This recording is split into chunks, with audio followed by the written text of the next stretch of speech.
Oh, what is up, everybody? How's it going? It's your boy Campo Pickles here. I'm back with another video, guys. I am.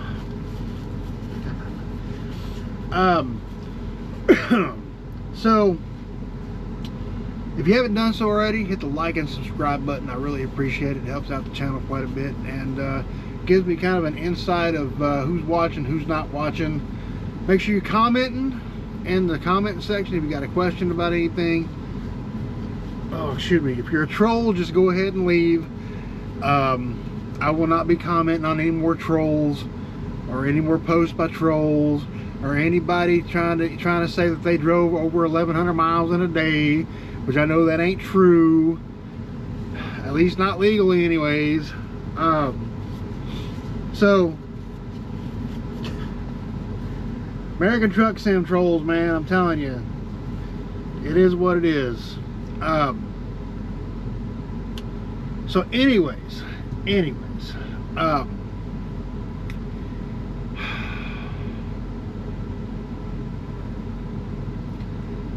so I wanted to let you guys know where I was working, and I did in the last video. I told you ROEHL Transport Incorporated.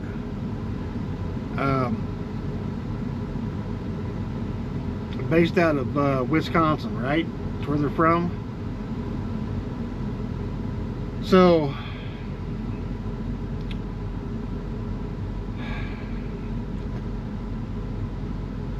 I'm trying to figure out what I'm going to say here, guys, because I'm telling you right now, as it stands right now, I'm not very excited about this company.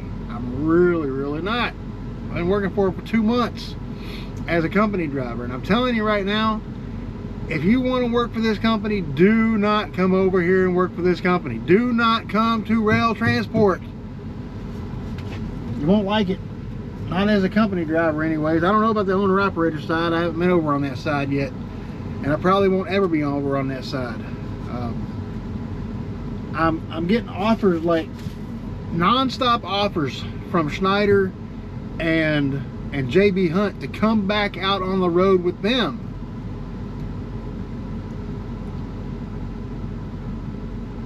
And I may end up doing it. I may end up going back with them. But I don't know yet. I'm still trying to figure that out, because as it stands right now, SFI, Schneider, SFI with Schneider, I guess they're trying to get away from just having one company to lease with.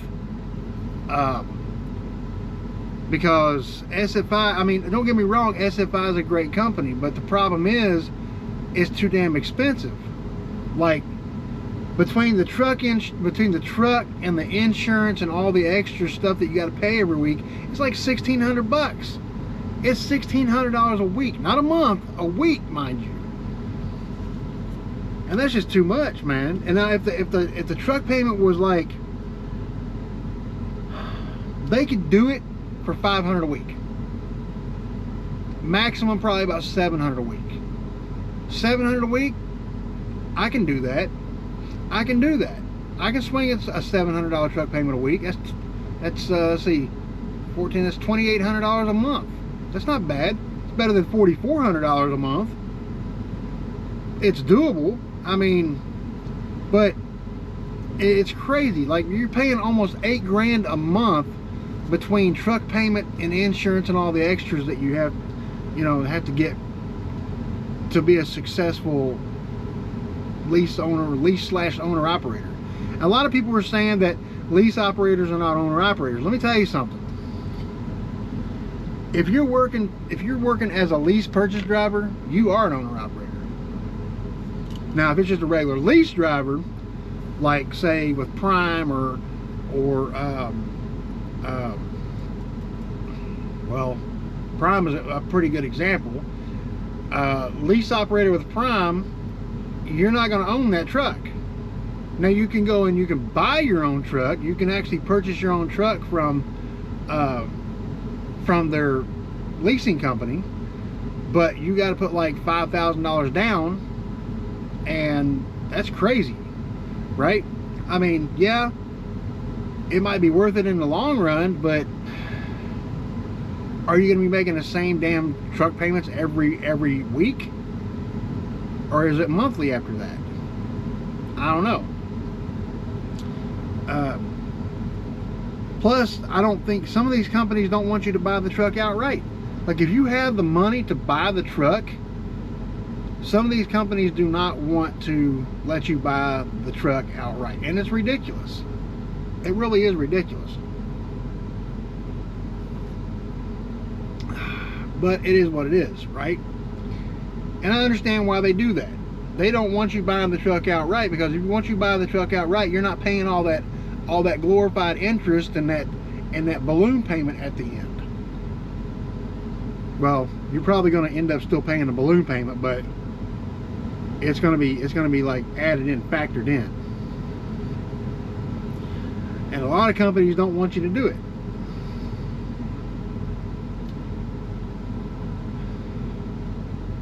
But not only, I mean, Schneider, JB Hunt, both of them have called me and asked me to come back. JB Hunt's like, hey, come back as a company driver for a few months, save up some money, and we can get you into a really decent truck for, you know, pennies on the dollar.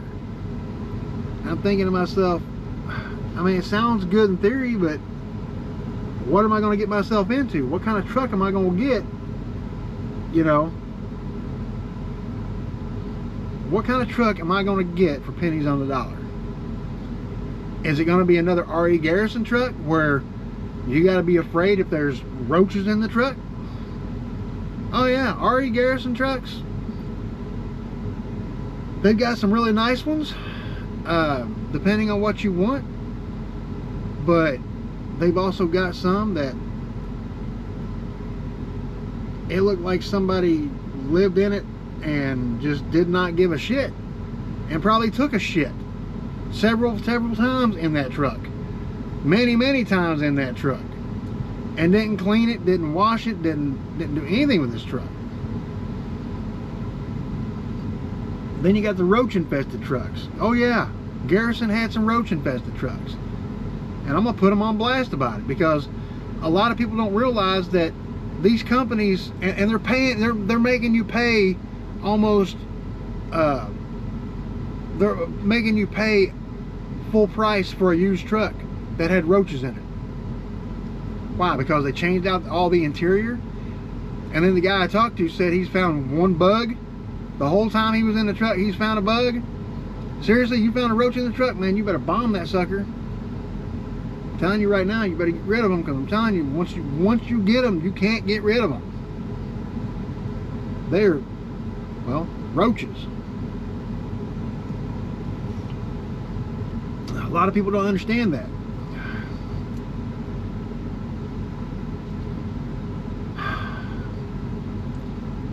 But it's crazy. Like, I'm sitting here trying to think of reasons why I should go back to Schneider or JB Hunt.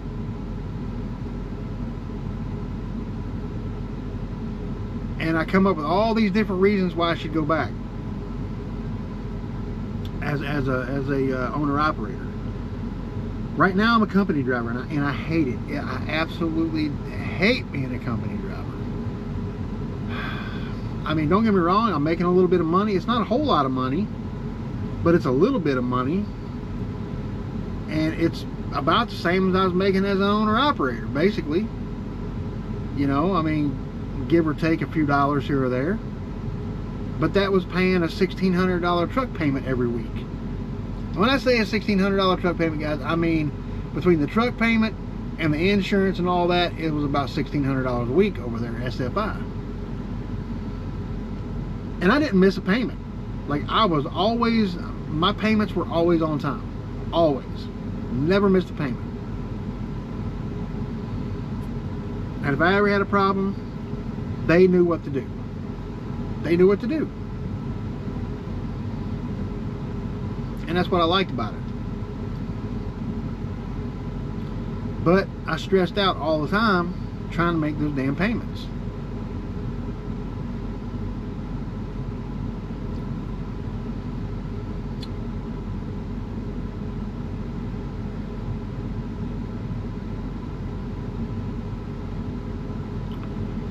So there's that.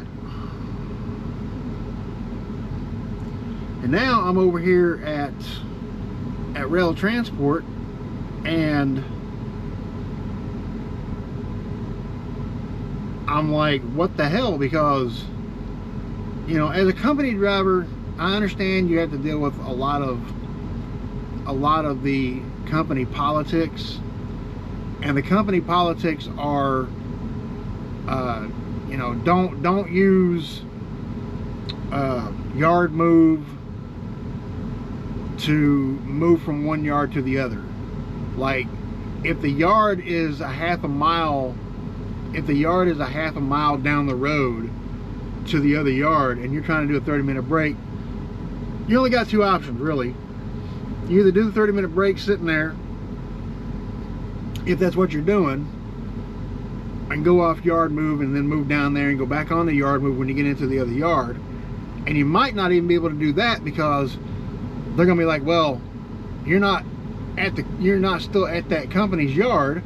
You moved down the street to another yard, but it's not their yard. And then they're gonna be calling me like, well, why did you go on yard move at the other place? Well, I was in a yard. First of all, I was in a yard doing a yard move.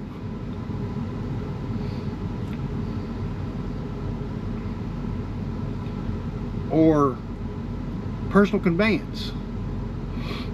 Like, I understand personal conveyance is, it can be restricted by the company itself, and it's reasonable restrictions. Well, with these guys, it's not reasonable at all. Like, they use it to their advantage, not to your advantage. So the way they use it is, if you run out of time at a shipper or receiver, they have the power to say, okay, well, do they have parking there overnight? And if they do have parking there overnight, guess what? You're not going to be moving. You're going to be sitting there, no shower, no food, no nothing, because that's the way they work. They don't care about you, the driver. They care about themselves. Now, my dispatcher, on the other hand, is a really nice lady. I like her. She's a very nice lady. But I think she's got one flaw, and the flaw is she's not strong enough to take on the load planners, because the load planners apparently over here at ROEHL are supposedly some kind of king dinglings or something. I don't know. They are a bunch of dinglings for sure. Kings and gods they are not, but they are a bunch of dinglings, because they think they're almighty and powerful.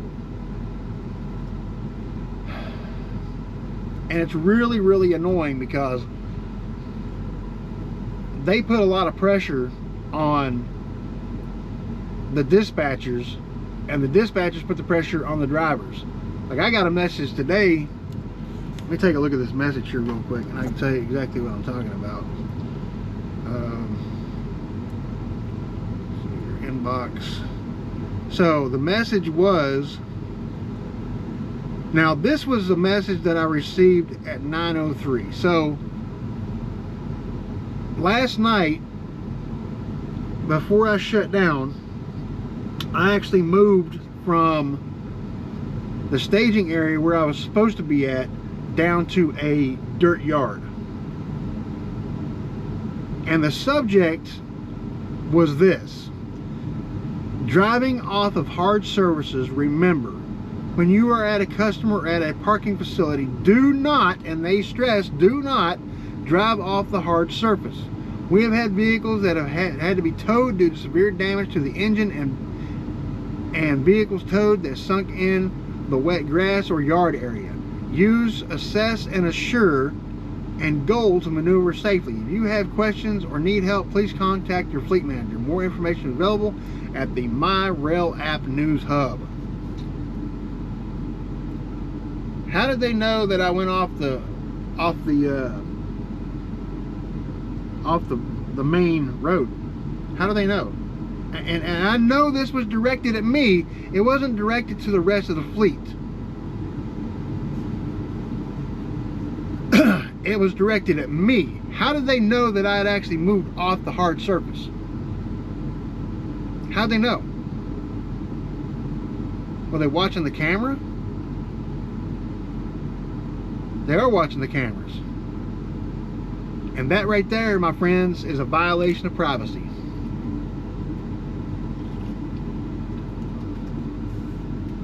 Because they are watching those cameras. Then I get a message, and this is a mass message now. They're saying it's a mass message. We should not be extending our breaks unless it is to make sure we are making on-time pickup and appointments. I have already sent out a message before regarding extending breaks. Extending breaks leads to missed appointments. Missed appointments lead to service exceptions. Service exceptions lead to PIP, which is basically key code word for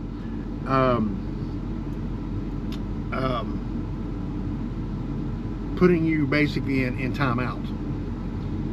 And to be honest with you, I think it's ridiculous because they're putting a lot of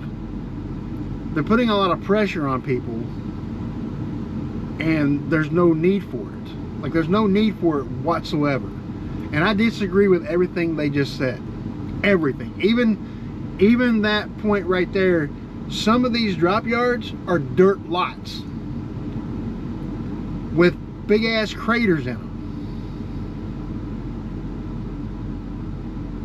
I wasn't in any harm's way moving off the beaten path there to that little dirt yard that's right across from the entrance to the receiver.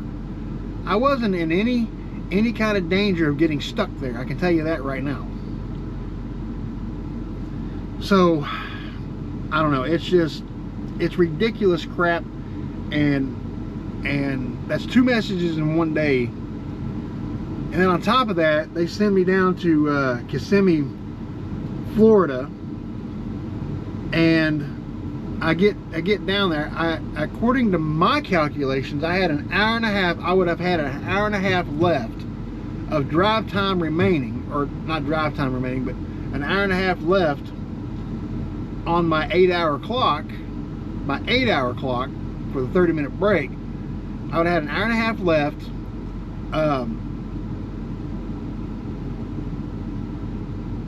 To find a place to park, because I wasn't going to basically like this. I wasn't going to leave from down there unless I was able to stay overnight for a 10-hour break. At that place, I didn't realize that they had I didn't realize that they had overnight parking there. So I was like, hey, you know, that's a good thing, right? But the thing is, when you don't know if they have overnight parking at a place, and they say, oh, excuse me, well, they don't have overnight parking, you can't always trust what they say. So you got to go off by what you see.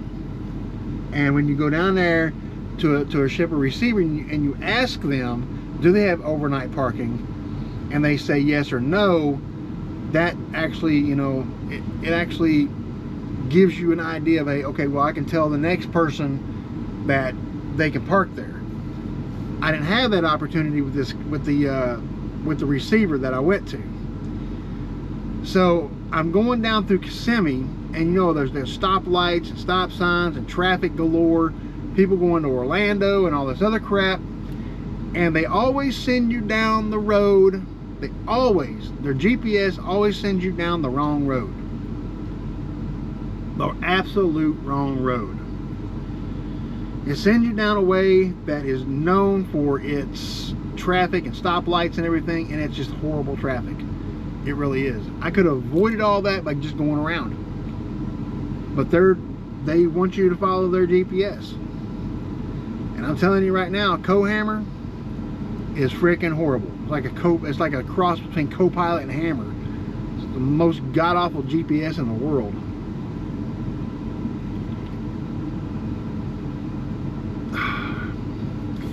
But I can tell you right now that, and I can vouch for this, every single time I go to Florida, something always happens. Always. Something always happens when I go to Florida. Every single time. So this time, I actually ran out of time on my 8-hour for my 30-minute break. I actually ran out of time a half a mile from the receiver. A half a mile. And I could not stop anywhere. I could not stop anywhere. I could not get off anywhere. I could not stop anywhere. I could not get off anywhere to actually do a 30-minute break.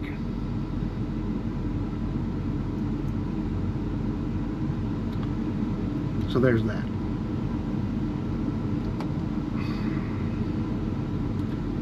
And I don't know why people always say this, to make sure you're taking your 30-minute break. Well, I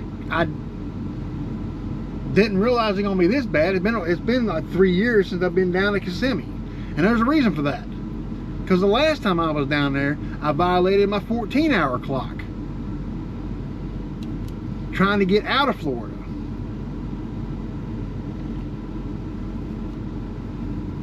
And let me tell you, I was not happy about that. You know, a lot of people don't know this. A lot of people don't know this. But you can work past your 14-hour. You can. Can you drive past your 14-hour clock? No. But you can work past your 14-hour clock. A lot of people don't understand that. That's the reason when you're at a shipper or receiver and they say, where your 14-hour clock is pretty much depleted, and they say, oh well, we can PC you somewhere. That's what they mean by that. You can PC out of that place and not have to worry about it. But the problem with that is it's for their benefit, not yours. It's their benefit, not your benefit. And that really aggravates me. So I'm in a little bit of a dilemma right now.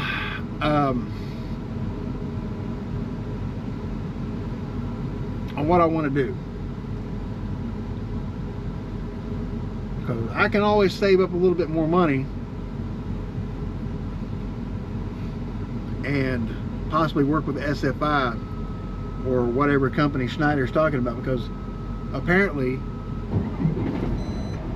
how about that? Apparently they are preparing to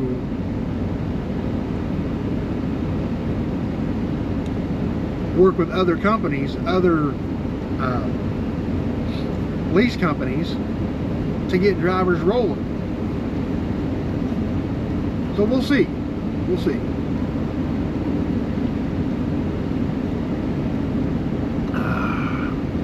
But anyways, I hope you guys did enjoy the video. If you did, hit the like button and subscribe button. I really appreciate it. It'll help out the channel quite a bit if you guys are willing to stick your necks out and hit that subscribe button and that like button, hit that notification bell. And yeah, I'll see y'all next time. All right, I'm out.